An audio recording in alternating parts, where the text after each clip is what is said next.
It's time for your Talk Time Live exclusive. You are now about to witness the strength of geek knowledge.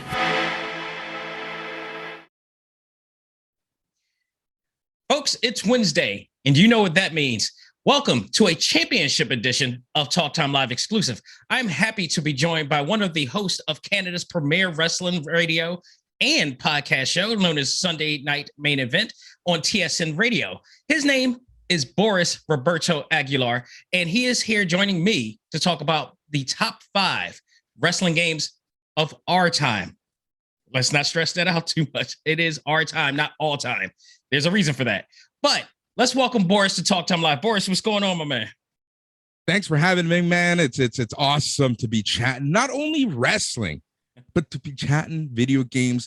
I feel like, I do have another podcast, the It's Canon podcast. Right. But, being able to talk wrestling and video games in one episode of something, Absolutely. It feels really good. It feels really good. You don't understand, on this platform, because it is all things anime, comics, movies, and games, I don't really bring wrestling in unless it's relevant to the topic, situation, or whatever like that. Exactly. There are times I really do, but when I get guests that are in the wrestling industry, I love it because I get to go full blast, and this is like a loophole right here. So I love this. First of all, shout out to your shirt that you are rocking. You rocking J from New Japan.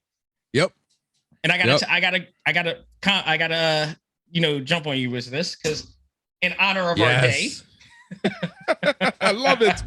Because we're talking about video games, because we're talking about wrestling, what better way to do it than have the Street Fighter Edition AEW shirt with Guile and Moxley, which, by the way, a new one is on its way. They just released Malachi Black and Akuma Goki. Yep. I immediately jumped on it. Dude, I'm looking at what else should I get for this order. See, those things are so limited because they don't sell them much. And I really wanted the Kenny Omega, what was it, the Bucks versus Ken Ryu and Akuma, but I ran out of time for that one. I was like, I'm not missing Malachi. I love Malachi. I love Akuma. This is a no-brainer. So that is on its way. So we got some really cool things to talk about. I'm really looking forward to seeing your list of the top 5. And the reason why I say top 5 is because, 1, it brings a better challenge. 2, there are over 300 wrestling games, over 300 wrestling games out there. And there's no way in hell that we can say that we played them all, which is why I say this is the, top 5 best games of our time. The games that we were able to enjoy and able to play, whether it was, the THQs, the Aki Engine versions, the Ukes, the Spike Churnsoft, with the Fire Pros, or even something in Japan that we never, that wouldn't see the light of day. This is what this is about. We, everybody has their own preference because they had a chance to play certain games that, in wrestling, as a wrestling fan themselves. So I'm really interested to see it. I mean, there's a lot from dating back to the 80s that, we played to the 90s and all this stuff. So I'm going to give you the honor of starting off your list, and then I'm going to, backtrack with mine from there. Right. It's so hard to only pick 5. I honestly have to say, this is honestly one of the hardest lists I've ever put together. So I'm going to be that guy, and I'm going to give special kudos to 2 games that I just want to just mention their names because I think they're both awesome, but they're not the top 5. And when I created this list, I was thinking of, features, just overall fun level, because wrestling games, especially the WWE 2K series, became more of a simulation. It's the issue that I have with FIFA and EA, right? It becomes a simulation. Madden, oh my God, I haven't played those in forever because it's a simulation. I'm more of a fan of the arcadey-like games. Just going in there, playing a couple matches, and getting the hell out. It just has to be fun from start to finish. Yeah, that's why I love Street Fighter, right? Do a couple matches online, kick some noobs, and go offline and continue on with my day. But these are 2 games that are near and dear to my heart. And number 1, pro wrestling for NES. That's a game. It is all, I find it really hard. It was like, do I go for that one? That's so legendary. It is so Starman is still being created and created wrestlers to this day. I made one of them a while back in the older in one of the old WWE 2K games before I just got pissed off at him. Yeah. But that game, yeah, talk about that. Yeah, that game for me, it's just so nostalgic, and it was just good wrestling. Like, it didn't play much different than WrestleMania or WrestleMania 2, but because it didn't have licensed wrestlers, I just felt like it was more on the extreme side. You can have more fun and stuff like that. Like, you know, it also kind of had the same gameplay. I don't remember the name of it, but it was this like wrestling fighting game that involved robots for NES. I feel like I should know that. I feel like I want to know that. I feel like I will know that eventually. Exactly. As soon as we stop recording, you know you're going to get the haha moment, right? I actually have a book that, you know, chronicles all of the wrestling, like almost all of the wrestling games that ever came out. It's not the perfect book. It's not a perfect book. And I've talked to the author, and there were some situations with it in terms of like this getting out to crowd. It was a crowdfunded, you know, deal. Right. And there's some inaccuracies in there, but what you get is just some very nostalgic moments, just seeing a lot of the games that you have played or games that you never knew existed in there. So trust me, I get it. That was a huge one.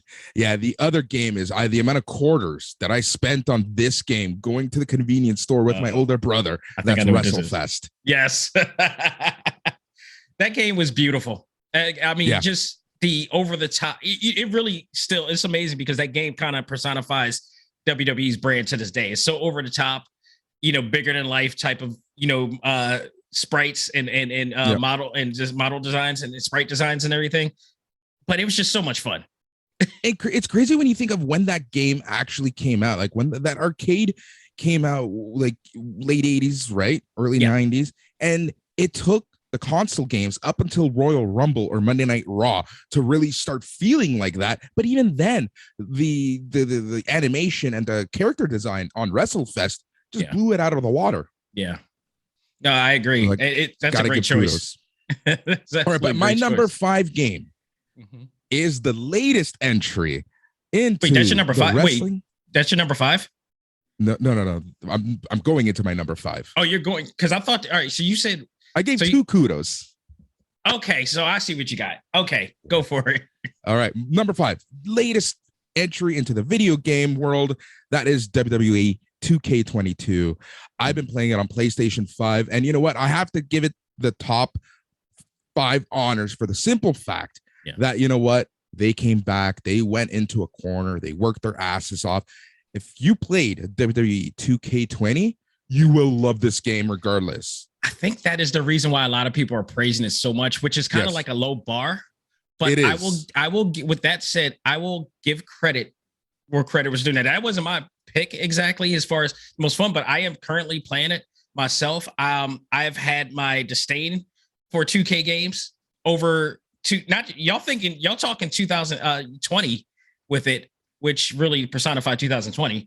But I also want to add on 2018 when they tried to go on the Switch, and that was it's still, you know what, for what it's worth, it's still playable, but it's not enjoyable to say the least. But 2020 took it further and demolished it. So kudos to 2K games. I'll give them credit for this. It is more and with a few patch updates, it is like they had to do a 9 gig patch update to really make this thing a solid thing. It's still not perfect, but it has come, quite some ways. And I think they're going to keep even making it better as, it goes along from here. They can only go better.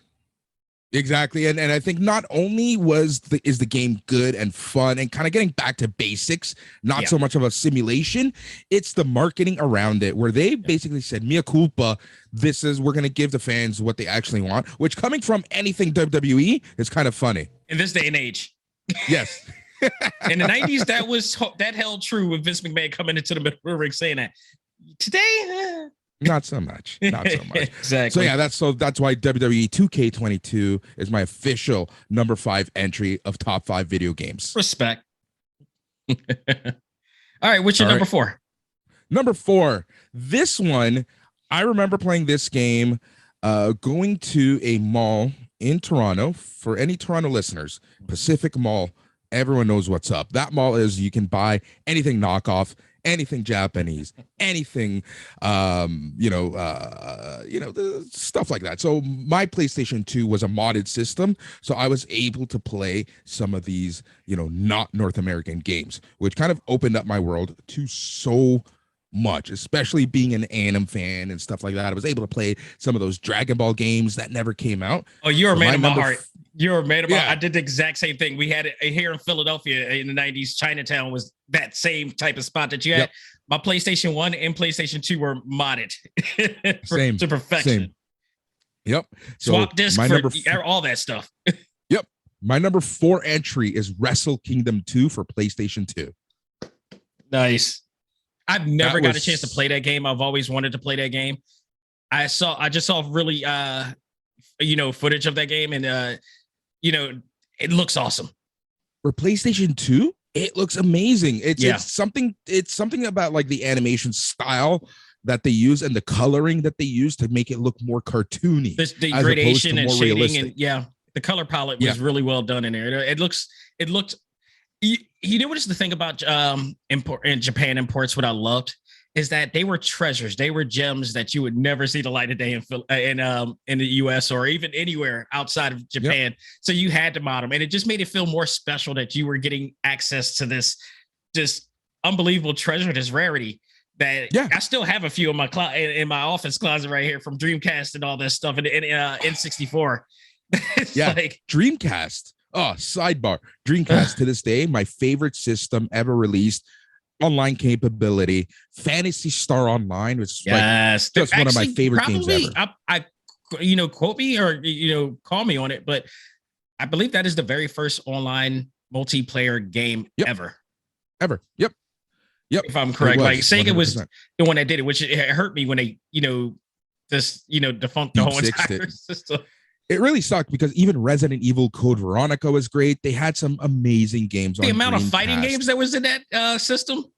Exactly. They had Capcom games that I have in my possession still to this day. Exactly. Shenmue, K versus Capcom 1 and 2.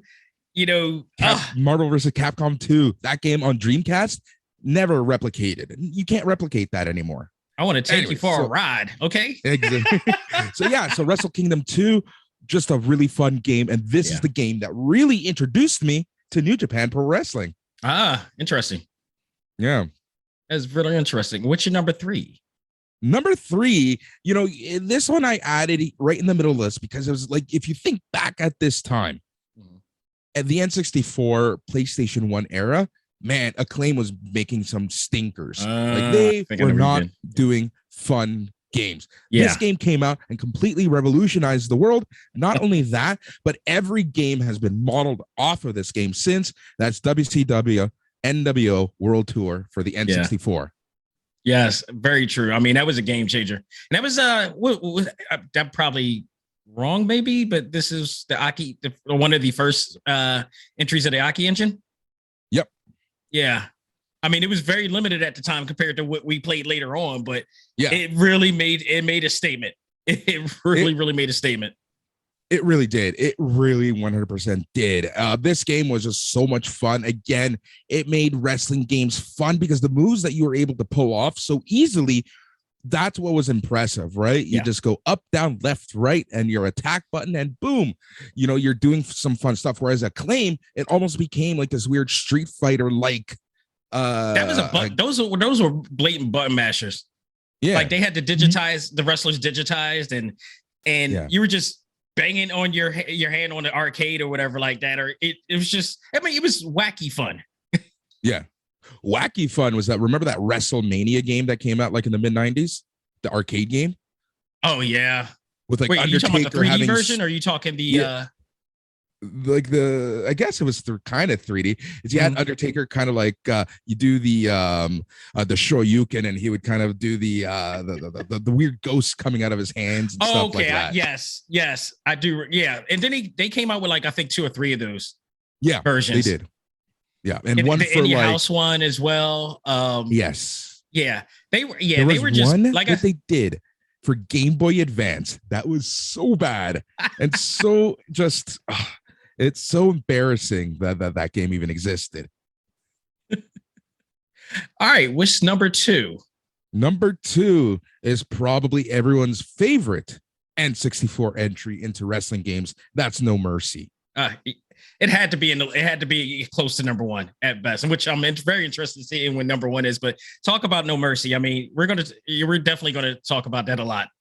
This game was so much fun. If there is any game where you and the boys, grab some Mountain Dew and Doritos, because that's how old we were, this is the game that you would play on weekends, on weekdays with your buddies. Go effing crazy for. Like, I remember for certain match types, you would just be going crazy for it. This game was just so well done. You had a lot of match options, easy to play. You can literally pick up the controller and start playing. And for me, that's the bar. You know what I liked about that game too? What really added on? It was a very well polished a version of WrestleMania 2000, but that music when it comes on, that music that which they use for Andre the Giant's theme music, entry music.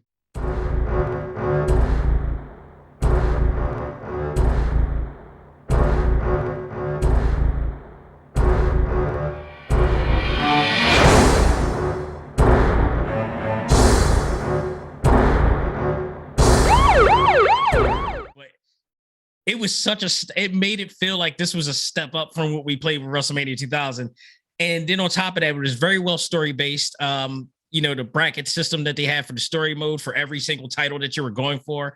There was a lot to talk about. We'll definitely talk more about that. But absolutely a great game. So normally that's fans, especially American fans and I guess Canadian fans to some extent, number one game that when you talk wrestling games. So if that's number two, what exactly is your number one? My number one, and I honestly tossed and turned on this one, and I'm just going to be sneaky and throwing another game for you. And this isn't my number one, but this is almost my number one because of everything that No Mercy was, except for my favorite system ever, which is Dreamcast. You remember the Royal Rumble game for Dreamcast? Yeah. That game was beautiful, amazing. The amount of sprites that could fit in the screen without it slowing down. In terms of visuals, in terms of processing power, it did step up, but limited. Yeah, very limited. When I played it, I was like, I really enjoyed it, but it was like there wasn't enough characters in there. There wasn't, enough modes in there to play. Like you wanted that SmackDown, know your role type of experience that Ukes brought in. And then you also, or maybe that Aki engine, THQ experience, but it was just like, I felt like it was a tester. It was a demo at best when it played. That's honestly exactly what it felt like. It was like what was that? The Silent Hill playable trailer, the Silent Hill PT. That's what it felt like. Like in today's standards, that would be a demo. Like that would be a demo that you download, check out how it's going to look, what to expect, and that's it. It's like, and then they say coming soon, you get the rest. No, that was it. And we spent $49.99 American dollars. I don't know how much it was for Canadian. 69. That's a full like that. It was games like that when I review games now, I think like a consumer and not a fan. Same. And because a lot of times, sometimes I get review codes from certain developers, especially the ones that I normally interview or stuff like that. But then whether they are good or not, but then also sometimes I go out of pocket. And then when I like when I go out of pocket because I feel there's an organic feel to it. If a game is bad, I'm more empathetic and more emotional towards it because I'm like, I spent like $59.99 to $100 on this plus season pass, and this is not worth that much. There are games that are from indie developers that are like $20 that are like way better and should be costing more. So, games like that was when I really wanted to use my critical thinking in terms of like, do I feel like I add on the idea of like the question of, is this game really worth, the money that they're playing? It may look great. But sometimes it doesn't mean it plays great. Sometimes it may not be enough, and I've played games that has full experiences. This may not be one of them. Royal Rumble was not one of them. Yeah. But was that that wasn't your number one, was it? No, that wasn't number one. All right. So thank God. Number one. Some of the things that can you imagine? It's like of all the games that you mentioned prior to that. I know. Here's the thing. We were talking about Royal Rumble was beautiful, but it felt like a trailer. Yeah.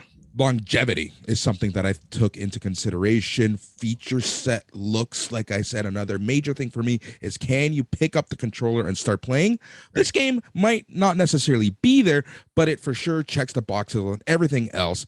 That's Fire Pro Wrestling that came out a few years ago. Oh, the recent one, Fire Pro World, Wrestling World. Yep. I highly respect that. Highly respect that. And talk about the because like that right there is just, it was everything. I mean, literally everything. The best of both worlds. The recent roster of people that we are waiting to see in AEW right now when they come out with their game.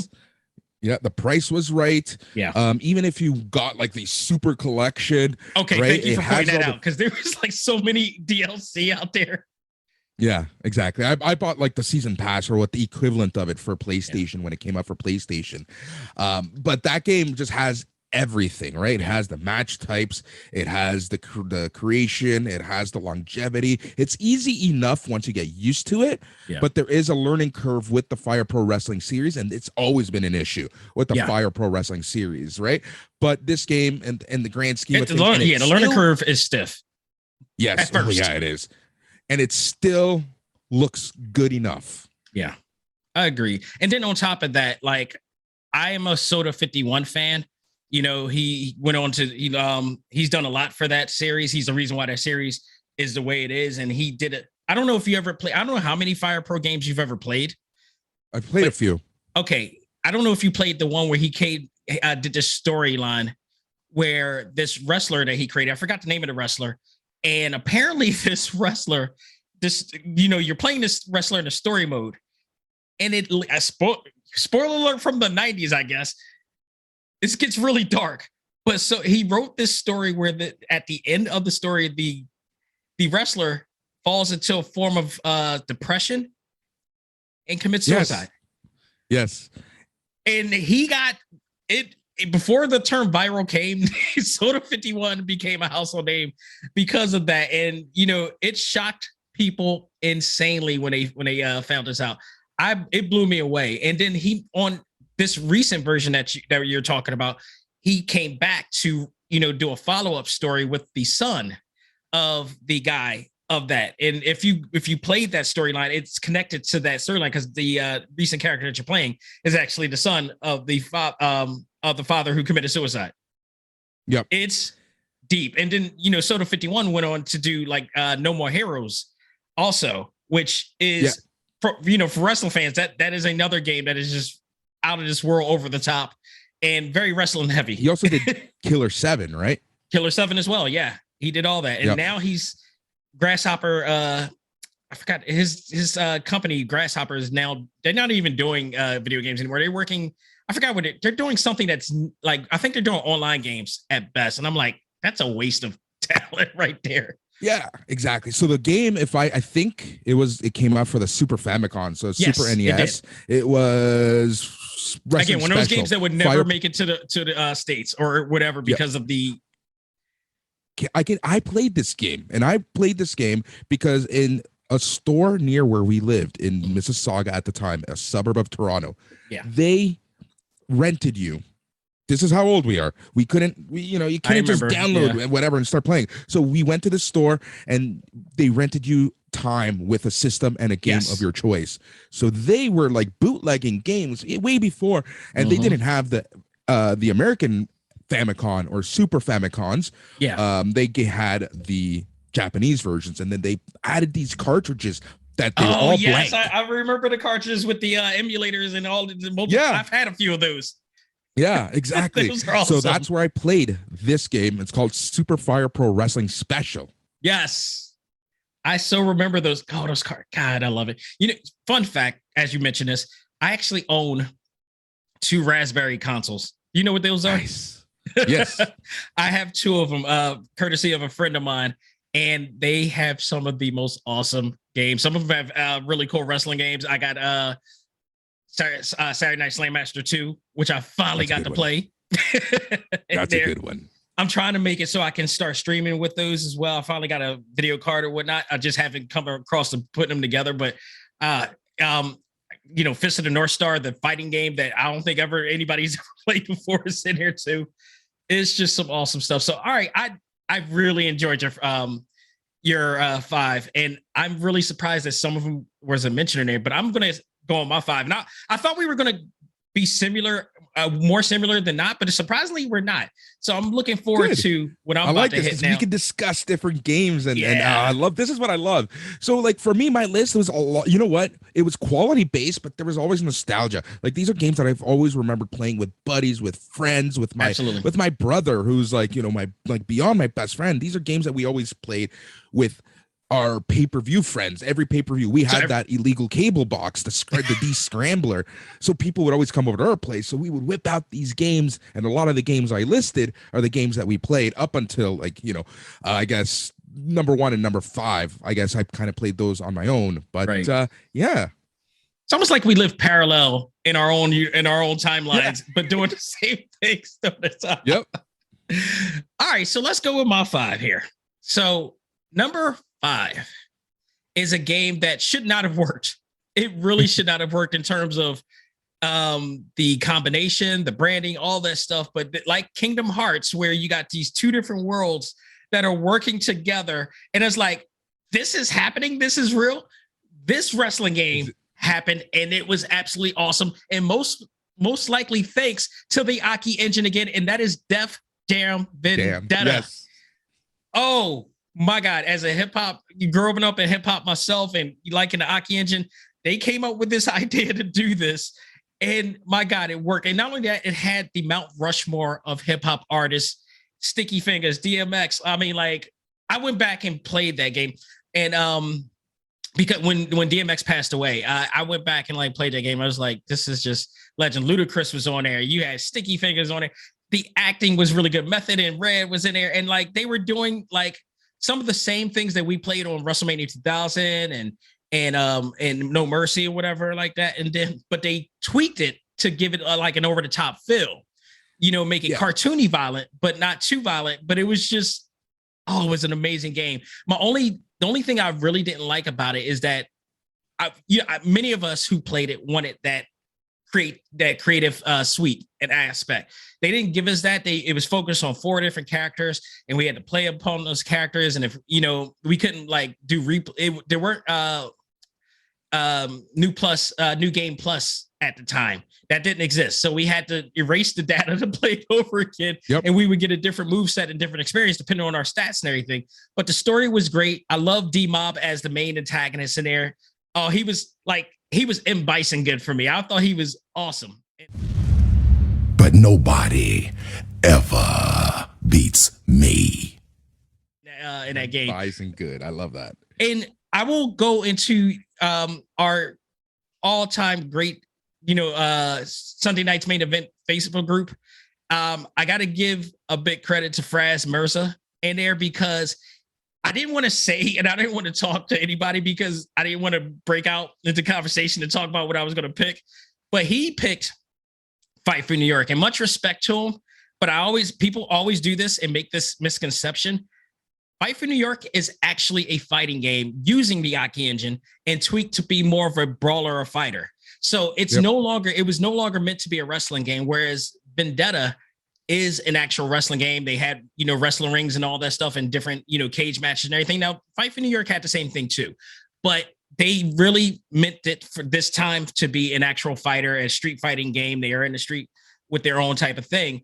And I still got it for the PSP too. I still rock it on the PSP, but there, I could, in terms of actual wrestling games, I had to pick Def Jam Vendetta. So, I mean, there's no disrespect for Fight for New York, because Fight for New York was so dope.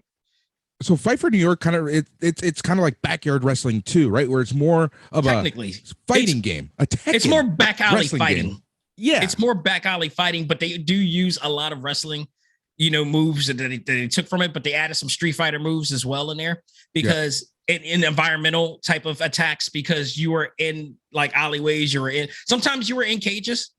And so you could use the element for that, but there were no pins like there was in there. Like the purpose of Def Jam Vendetta and the storyline with Def Jam Vendetta was D-Mob actually had an underground wrestling, promotion that was going there. So they actually had wrestling rings all over the damn place in New York that they were wrestling in. At this point, D-Mob was defunct from his position, and the story went like, okay, now Snoop is coming in playing his character Crow, who was like another great antagonist in there, and now it's like a gang war at this point. Yep. So the whole wrestling thing was just out of the way. Street fighting became the new thing. I always felt like this game was some form of an inspiration for Lucha Underground. Oh, wow. That's an interesting perspective and way to put it. I can see that. I don't know why. Just like there's always when I saw what Lucha Underground, it was like, this realistic. I'm taking over the world. And then if you see what MLW is doing with kind of like the defunct Lucha Underground, it's like, okay.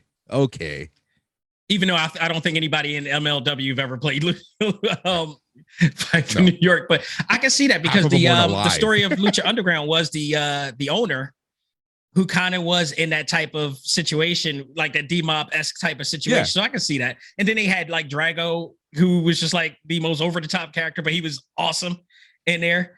So yeah, I definitely see that. I can definitely see that. So, all right, number 4. And this is where we're going to connect here because you picked this one and I definitely wanted this on my list. It wasn't going to be up in the front of my list, but I had to give this respect, and that was Fire Pro Wrestling World.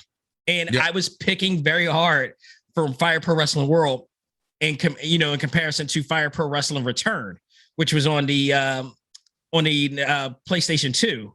And the reason why I was balancing back and forth was because the visual look of Fire Pro Wrestling 2, Fire Pro Wrestling Return, I like better.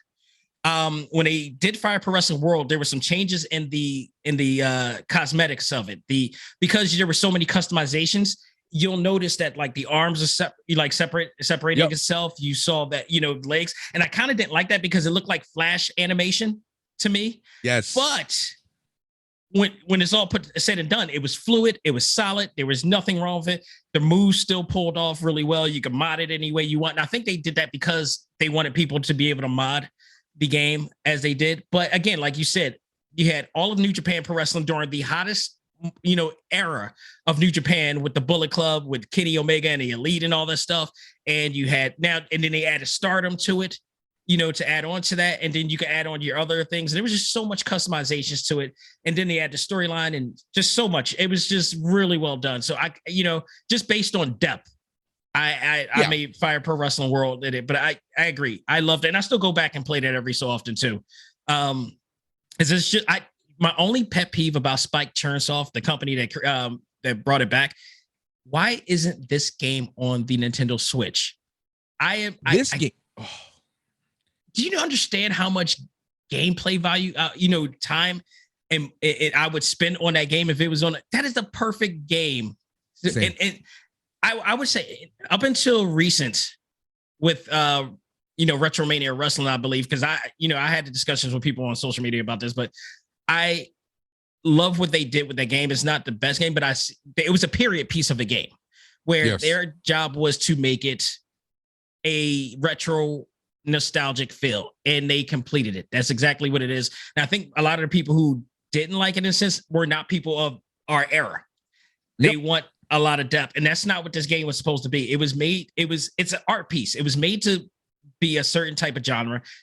They did it. They checked all the marks of it, and I really enjoyed the game. So to me, that's the most solid game on the Switch right now until AEW claims that they're going to put that on whatever they're doing on the Switch, and I hope that is the case. I pray, because it is devoid of a wrestling game. But other than that, Fire Pro Wrestling World, I look every day to say like someday it's going to come. Someday it's going to come. And I actually have a Japan account too, so I actually play Japanese Switch games now too. So I'm just waiting for one of the two sides to come and play someone, anyone at this point. Please. No, but for sure. That Retromania game is I actually reviewed that for Slam, and I had a lot of fun with it. It is fun. It is solid. It is fun. It doesn't, it doesn't break. I think, and there's a new update that's coming very, very soon for when they're going to add Chris Bay to it, and then they're adding some new stuff to it. So it's coming. But like I talked to Mike Herman, who is the Retrosoft Studios guy that created. He lives in Collegeville, which is like a few miles away from me down here too. So I mean, like I know people don't understand, like indie developers, it's not an easy road because you're not working with like 300 people in a game studio like EA or Capcom or whatever like that, or Nintendo to that measure. There's like usually like 3 or 4 people trying to put together a game, and for them to do what they did and get the license from who is it, Arc System Works, because they own the rights to that game, the original WrestleFest game. They gave them the opportunity to do it, and I thought they did really good with that game, but I'm waiting for the AEW game so bad because that's going to be the true savior. Yeah, I believe so. And also, like, if you want to see the plight of an indie game developer, Indie Game, the movie from 2012. Yes, watch that. Absolutely, highly recommend it. I think people have a lot of misconceptions when it comes to indie development. I had the pleasure of interviewing a slew of indie developers and on this platform, and I learned a lot. But I commend everybody who wants to go, and a lot of them are usually like former employees of actually bigger companies who just wants to, be more creative. I mean, that's the thing. Like a lot of people are just wanting to do their own thing these days because they're not giving the opportunity to do so. And it's very stringent. You have to work within this little box. Yeah. And one thing that I think that a lot of people don't realize is how creative, not just game developers, but any sort of developer is. There's an art to development and code design with a lot of people. And I found this about myself, where that's why I got out of the game, because I hated being so tied to the scope, the box of what I was creating, right? Yeah. I wanted to just have fun and do stuff and try new stuff out, especially when I worked with a big company like BlackBerry, right? Yeah. But then I found that your box got smaller and smaller and smaller. And next thing you knew, you were literally developing like one small, minute thing for the rest of your life. And that's not the life I wanted. Anyways, and not everybody is going to be Keiji Inafune. Not everybody's going to be. That's the thing. You're not going to create the next meat boy, right? Like you're not. It's unless you go out on your own and make that yourself. Exactly. So number 3 was a very fun game during the 90s. Capcom put their hat into the wrestling game for a bit, and I think mostly because it's character based and its connection to Street Fighter, I really enjoy this, and me being a wrestling fan. But man, Saturday Night Slam Master was my thing. I loved it. I love the arcade feel to it. I've always been a fan of Capcom's art style, and the art style, I believe, was from the artist who brought Fist of the North Star. So they got him to do the art style for in the design, character design for all of the characters and everything. I'm like, oh, I can't. This is a no-brainer. I loved all the characters for it. It was limited at the time, but it was just so arcade action-packed fun, and I really enjoyed it. There was the Super NES version too, and then there was the Genesis version for the home console. There were 2 different versions because they had 2 different endings or 2 different ways. Genesis, I think, was a little bit more limited to what Nintendo Super NES was able to do. But either way, it was still a lot of fun. And like I said, I just told you, like I had, through my Raspberry, I was able to finally get my hands on Saturday Night Slam Master 2, which, again, much like Def Jam Vendetta, that became still wrestling based, but more of a fighting game the second time around. But the first one, loved that game. It was a lot of fun. Same here. I played this one for Genesis, the Mega Drive, and yeah, man, this game was a lot of fun. Just because, like, for me, Street Fighter is the pinnacle of fighting games to this always day. And forever. You're not gonna change my mind. I don't care who you are. I'm not. It's a hill I'm gonna die on. Street Fighter is the pinnacle of fighting games. Oh no, there's no doubt. There would be no like if you compare it, if you take it in hip hop terms, like, there were fighting games before Street Fighter, technically. And definitely Street Fighter 1, but a lot of people go back to like Kung Fu or stuff like, not Kung Fu, but there's another game, versus game from the Nintendo era, in the arcade era. But that would be the Sugar Hill Gang, and this Street Fighter is Run DMC. It's that one that just took everything mainstream and changed the way we saw everything. And it made a lot of records. And I mean, in terms of like quarter munching, and in terms of like, remember the April Fool's joke? Yes. That was played, that led to like millions more of quarters coming in because people wanted to fight shit long, like stuff like that. And Street Fighter is very near and dear to me, and the connection with Saturday Night Slam Masters, having the brother of Guile in there, and stuff like that. And Street Fighter is near and dear to me because I'm connected. Like, I know the artists who draw for Udon Entertainment, from them. I'm friends with the voice of Ryu from Street Fighter 5. To that extent, and Ken, actually, I've had them both on my show. It was like just that. And, Saturday Night Slam Masters is one of my top favorites of that. And that's saying a lot in this case. Yeah. So then we get to number 2 and number 1, which both have some, acquaintances with each other, because number 2, I think I'm with you on there. I think No Mercy is my number 2. And that's only because there's a number 1 that supersedes it. Like you said, I loved everything about the follow-up to WrestleMania 2000. The story bracket, which I still haven't seen anybody do to this day. And I loved about the story bracket is that, because if you're going for the Intercontinental Championship, there's a story for that. There's a story for the World Championship. There's a story for the what was the Cruiserweight at the time. And then on top of that, when you're playing on just the regular modes, you're still the champion. They still recognize you as a champion in there. You're still wearing the belts or coming down to the ring with the belt.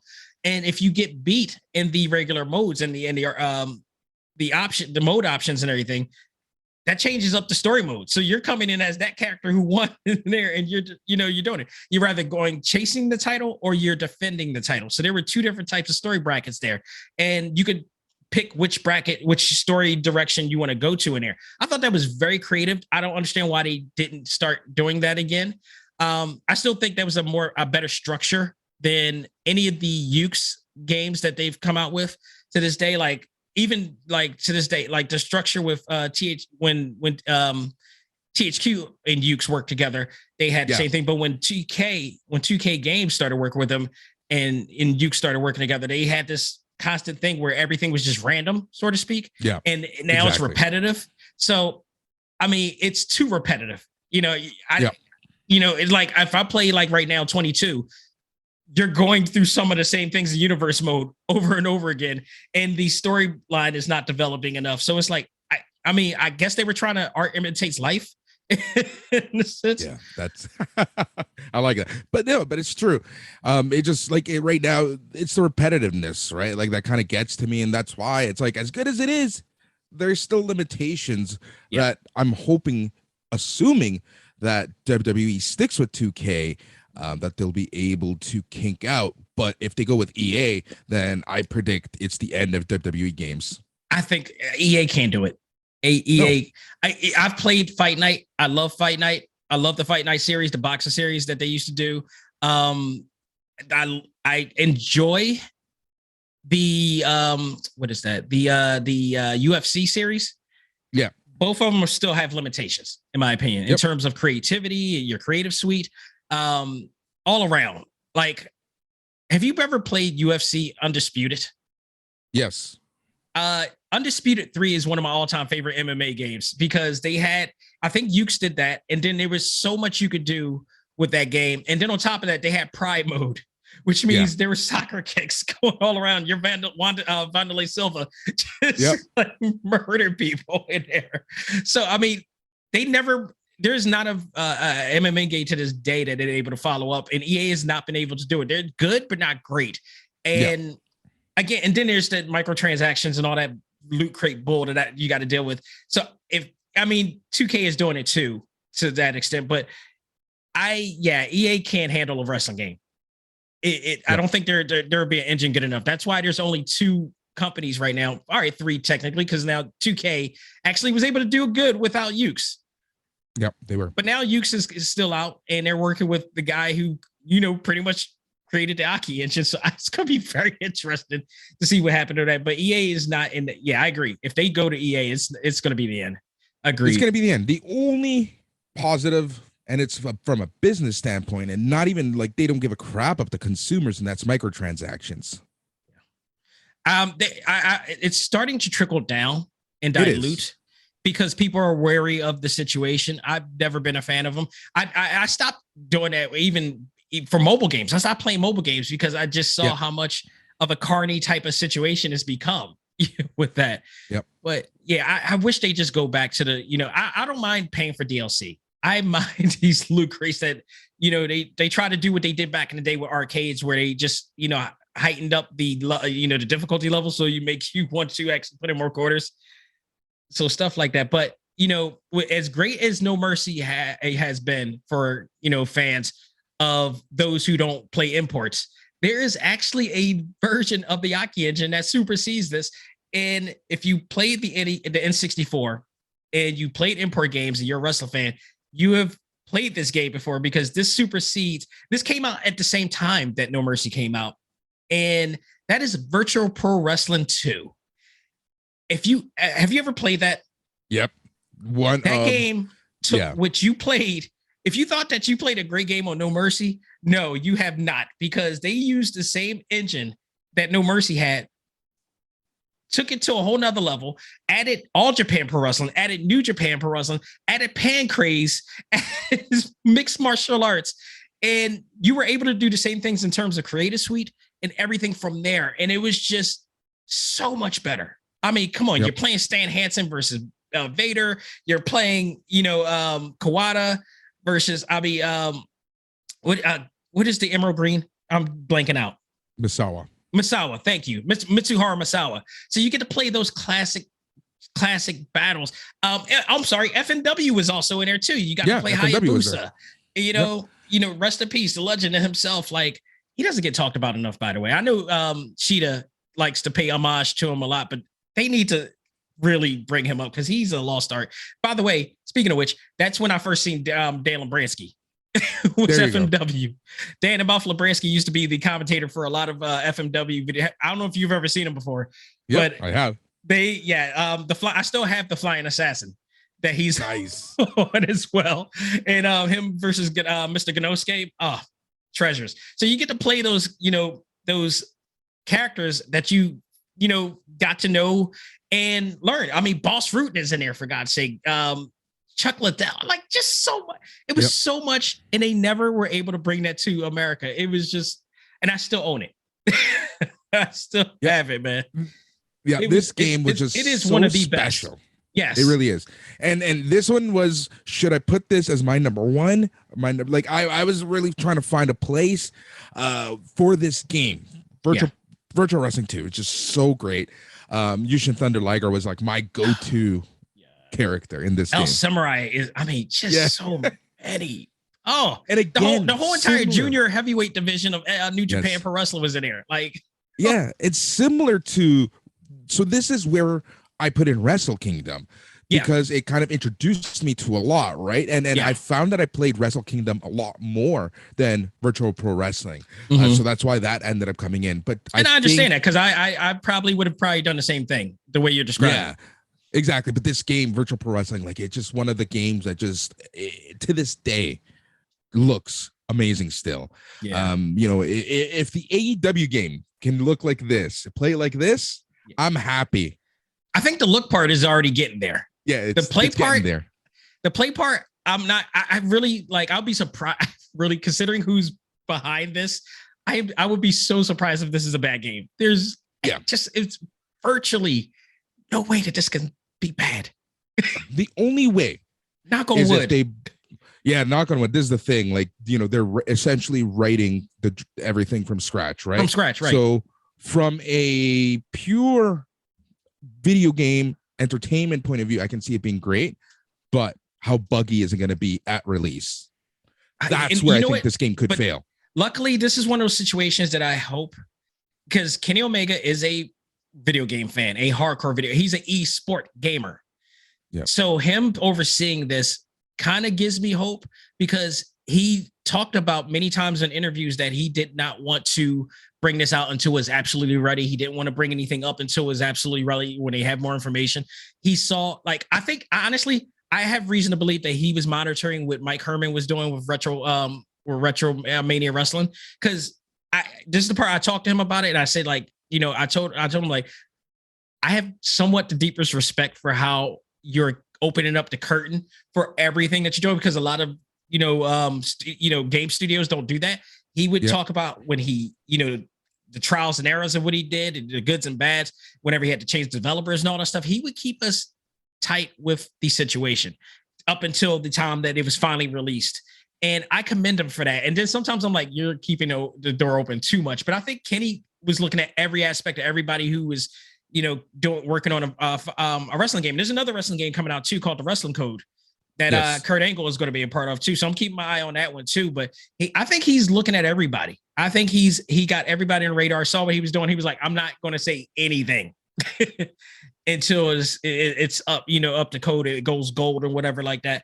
So yeah, I got more high hopes than lows just based on the aspects of everything that's involved. Yep, exactly. No, I totally understand that. My one thing is that Kenny Omega is a huge fan. He's a gamer. He understands the industry. Yeah, but he's not a developer. So I hope that they can kind of find that middle ground of expectation versus reality. Yeah. I also think of TNA Impact. Yes. Remember when that came out and they had Samoa Joe and it was Samoa Joe, Christopher Daniels, and AJ Styles. They were overseas. It looked awesome. It's still to this day, he looks awesome. But boy, when you play that game, it's a mess. I like the fact that Low-Key was the narrator too of that. Yeah, exactly. Of all people in the world, right? Great times. That's an awesome list, man. Yeah, thank you. I mean, it's just, and trust me, like I said, people, there are 300 games out there. There's no way. I mean, if you look at that book, I'll show you. I'll send you a link to that book too. You'll be amazed by this. But trying to get them to interview, they're at odds with each other. The two authors that were putting this together, they do not want to talk about that because it was such a bad experience. But they put it out there. It's out there. But but I mean, that's why I said our time. And there's a game for everybody out there, wrestling game for everybody out there. But I would be very interested in listening to finding out what a lot of the listeners and watchers that are here, because I know also. And wait, I got also shout them out to Randy Sharpener in your Facebook group. I'm sorry, none of us mentioned Matt Mania. Yeah, we don't want any trouble. We don't want any riot. Yeah. We just only want peace. I'm telling you now. But in much respect to Matt Mania, because I actually have it for the Nintendo Switch too. They brought it back for the Nintendo Switch. It is a very memorable game, but it's not on my list because it is a hard as hell game to play. Yep. It is so, like, even to this day, I can't even tweak it up to make it like a little bit player friendly. That game is hard. Maybe you could show me how to play it, but it was fun for what it was. And it did motivate people to do other games afterwards. So I will, give it a mention there, as well as like WWE 13, which was CM Punk's the CM Punk edition with the Attitude Era mode. Days of Reckoning 2 was also a good one, but didn't live up to the top 5. And again, Retromania Wrestling, because they really put nostalgia in there. Do you got any honorable mentions? Yeah, man. Like I mentioned, there was obviously pro wrestling. There was WrestleFest. Yeah. In terms of like another one that I was thinking, and I can't even think of them. It's like, obviously Royal Rumble was a big one for me, just because like that we went from WrestleMania 2 to Royal Rumble. If you think about that jump in graphics and gameplay and realistic, like everything, every aspect. It was the template. I think it was the template for the future Ukes games too. And if we even take a look at like the animation and the graphics of that, it's a template for a lot moving forward, including the Fire Pro Wrestlings. Yeah, absolutely agreed. Games that I never played was the King of Colosseum series, which I heard was a 3D game made by Spike Chernsoff, the people who brought Fire Pro Wrestling. Yeah. I heard so many great things about that. Have you ever played that? No, I haven't actually. I heard of them, and I've tried to find like emulators and ROMs, but I haven't been able to. And it's something that I really do want to try because I've heard great things from people. And I think it is the absolute second game that Low-Key was ever in. Yeah, probably. So it was, I think it had 01 in there and a few other promotions on there too, but great series. what would you say would be, last question before we end this whole thing, what would be the absolute worst wrestling game you've ever played? Oof. Oh, that's a really tough one. I would have to say ECW Anarchy Rules. Oh, that's a good one. That's a good pick. That That's was a disaster. One. that was utterly a disaster right there. I think I could top that though. Okay. You ever play Legends of Wrestling 1 and 2? Oh yeah, Legends of Wrestling 1 I bought with my own money on the PS3. I don't know why. No, I know why. You were disappointed as everybody else. It was the only game I can definitely say I was literally throwing my controller. I never threw controllers. The end of part 2 was so buggy and glitchy. And this is before the time when we had, you could do online patch updates. You couldn't do it with the PlayStation 2 or 3. That didn't exist at the time. So at the end of every game, I think you were going up against it was Hulk Hogan, or you're going up against Jake the Snake Roberts. But his head was cut off. And then on top of that, there was no, like, he was wrestling with no head. And then on top of that, it was extremely hard to beat this game. It was so unbalanced. It was so, the term nerf was not ever made at the time. So, man, I hated that game to hide. To me, that was the worst game I've ever played. The game that almost, made me take high blood pressure pills. That will be it. Another one that I played literally once because I knew someone that owned it and they invited me over. Remember the Simpsons wrestling game? Oh, yes. Oh, that was god awful. Acclaim, I think, did that, didn't he? Acclaim did that, yeah, because they tried to make it 3D, but it looked like Lara Croft Tomb Raider 3D for PlayStation 1. Yes. Oh, that was awful. That was an era of video games that they were still trying to master the 3D style. Yu Suzuki, that man, what he did for video games is just amazing. Like in Washington, DC, Virtual Fighter is in a Smithsonian Museum because that was the first 3D any game that we've ever played.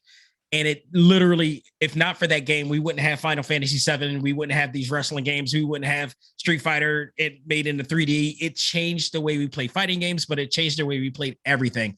But it was experimental.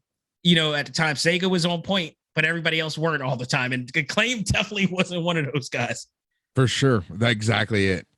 So, Boris, thank you so very much for being a part of this. This was awesome. It's a pleasure and an honor to have you on. Like I told you before, on your platform, on this Sunday Night's Main Event podcast. I've been listening to the show, according to you, for 24 years, which, I guess black don't crack, but until I watched the actual pictures of me during the Attitude Era in 96 or whatever like that, like, oh, okay, just a little. But yeah, no, I've enjoyed your platform, Sister Law. I love Jason Agnew. I love all the guys that were there before, Dana Malfalabransky and all the cast there. I love that Dave Meltzer comes on there every so often, and to this day he still comes in there. It's just amazing. But the new generation of you guys, Mike McGuire, Boris, just a whole new team that is just assimilated extremely well, and that's not easy to do. You had big shoes to fill. And I think I can speak for a lot of the listeners that you guys do an awesome job bringing in this new generation in here. So thank you. Thank you guys for every week. No, that means a lot, because the scariest conversation anytime was when Jason would come up to me and say, "Hey, you want to do more?" I'm like, "Sure." But it's been a hell of an experience. Like you said, like the biggest shoes to fill. I have the uttermost respect for Dan Levransky and Jason Agnew, and I'm happy that I've been calling them friends for the past decade. Right, this isn't anything new. Like the irony out of all of this is that I joined the team through the podcast contest, and I had zero intentions of actually going through this until Jason said, "Boris, you have a podcast, wrestling, just try it out and let's see what happens." And you got a great voice. Yeah. So there we go. But it was just crazy, and honestly, I feel like listening to the Law. Mike McGuire always says it on the show, listening to the Law and now actually being part of the show, hosting the show with Mike and Matt from time to time. It's honestly just the biggest, just crazy. It's still crazy. We've been doing it for almost 6 months, and it still hasn't like It sunk feels in like longer exactly than 6 what I'm months, doing. to be honest. Like, I listen to you guys on a weekly basis. It's like, it really feels like you guys have really established yourself very well. So kudos to you. And while we're in the talk of Sunday night's main event, tell our new listeners here on ACMG Talk Presents Talk Time Live, and everybody who's listening, where can they find your show? Right. You can go to snmeradio.com. You'll be able to find the main radio show there. But we are more than just a weekend show. We also have daily wrestling shows each and every single day, covering everything, including non-wrestling stuff. Matt and I like getting into the sports because, we just like mixing stuff up. We cover all the mainstream wrestling, WWE, AEW, but we also cover Japan. We cover Stardom, which is women's Japanese wrestling. Yes, we are that geeky. But there's an audience and people watch this stuff and they love this stuff. And we want to give people a platform to discuss this stuff. And that's why I love doing this show. So if you really want to get deep and geeky with us about wrestling, join our Patreon, which you can go to patreon.com/SNME radio. It's just $5. It's $1 a week, ends up coming to $5.50 when it's all said and done. And you get one podcast each and every single day. We do live shows, interactive shows, and you can even be part of the show as Dax was just last week. Yeah, but I'm special. But yeah, exactly. You were special. But nonetheless, I will say too, and for our American listeners too, if you're a true wrestling fan, do you understand Canada is a hotbed for wrestling in terms of the history? Canadian fans are as hardcore as you could possibly say here in Philadelphia. And if you want to get that true Canadian feel and that Canadian perspective, Sunday night's main event is it. And it's just awesome. Go out of your way to check it out and invest. It is, invest into your fandom is awesome. So Boris, thank you again. It's been an awesome time. I look forward to hearing from you guys and talk to you guys, especially because this is Wednesday. So, tonight's the night. We're about to find out who's going to be the jokers, if you will. So I'm looking forward to it. So I'll be talking to you very soon.